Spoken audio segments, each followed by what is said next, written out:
I think that one of the most commonly asked baby wearing questions has to be, when can I get my baby on my back? How soon can I start safely back carrying? Now, the information that I'm going to give you here purely relates to woven wraps. I'm not talking about buckle carriers or stretchy wraps or other types of carrier. A woven wrap offers individually tailored level of support for your baby, so the guidelines may be different for other types of carrier. If you search online for when can I put my baby on my back in a woven wrap, you'll get multiple very definite answers. You'll be told 4 months, 6 months, when your baby can sit unaided, maybe even 12 months plus. We think that it is important to remember that baby wearing is an ancient technology and that people for millennia have been carrying their babies safely from birth. So we prefer the more universal answer of you can wrap your baby on your back when you feel confident that you can protect and monitor their airway during the carry. This is going to be different for each individual, and it may even differ for you from one baby to the next. It means that it is perfectly possible for you to safely back carry from newborn so long as you are confidently meeting that criteria. Guidelines, like the TICs, are focused on maintaining a clear airway for your baby through good positioning and your ability to keep checking that. Realistically, this is harder to do with your baby on your back than it is when they're here in front of you. It is possible though, and if you are confident that your baby is positioned well with a nice unobstructed airway, then they are perfectly fine on your back. As your baby gets older, they can usually contribute to protecting that airway through their developing mobility and their core strength.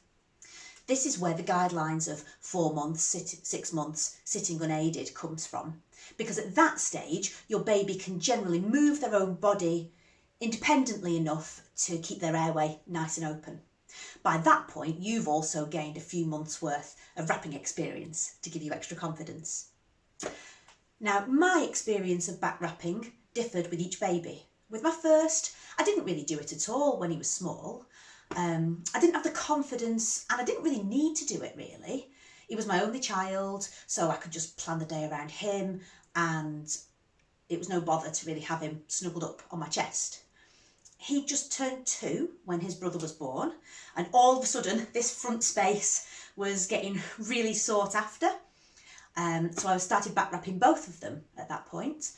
I remember one of the first times that I back wrapped my 2-year-old in a supermarket, and he inadvertently stole a packet of Maltesers that I only found as I unwrapped him in the car afterwards. And I was certain that I needed to wrap the baby from newborn, but it wasn't particularly easy, and I tended to only do it out of necessity.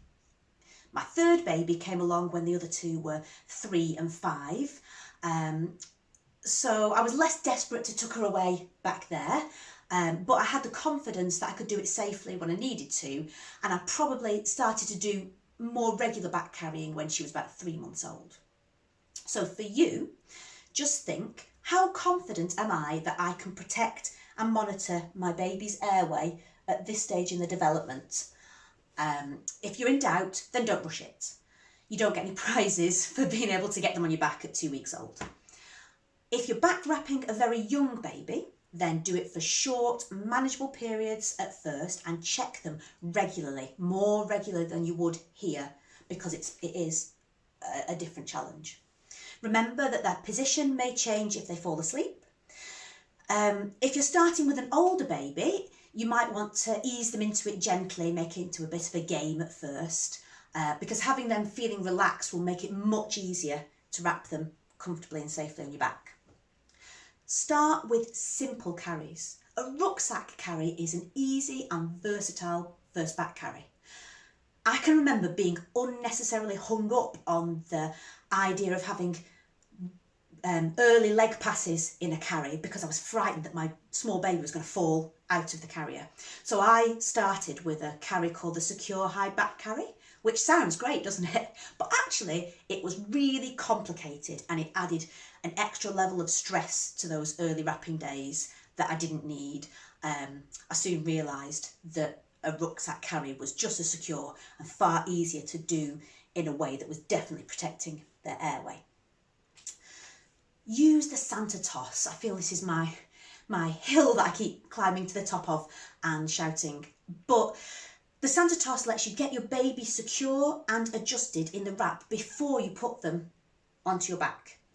It holds them tight as you move them from the front to back, and it keeps you nice and upright when you're wrapping, so they're far less likely to change position or slump in the carry.